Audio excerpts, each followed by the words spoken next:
Hello everyone, চলে এসেছি আরও একটা রান্নার ভিডিও নিয়ে। আজকে আমি তোমাদের সাথে শেয়ার করব চিকেন স্টিউর রেসিপি। তার জন্য আমি পুরো সবজি কেটে চিকেন ধুয়ে তার সঙ্গে যা যা দেবো সব কিছু রেডি করে নিয়েছি। তো দেখতেই পেলে প্রথমে আমি একটু জিরে ফোড়ন দিয়ে দিয়েছি গরম তেলে, তার সঙ্গে দিয়েছি তেজপাতা আর দিয়ে দিয়েছি হালকা করে অল্প একটু পেঁয়াজ আর কাঁচা লঙ্কা। যেহেতু এটা একদম হালকা পাতলা রেসিপি তার জন্য বেশি মশলা দেব না, শুধু দিয়েছি 2-3 কুচি টমেটো আর একটু আদা আর রসুনের পেস্ট আর হলুদ।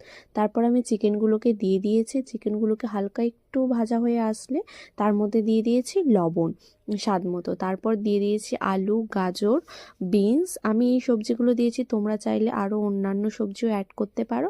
আর তার সাথে আমি দিয়েছিলাম হালকা একটু ধনেপাতা। তো হলুদটা অপশনাল, কেউ চাইলে দিতে পারো, না চাইলে নাও দিতে পারো। তো আমি হালকা একটু দিয়েছিলাম।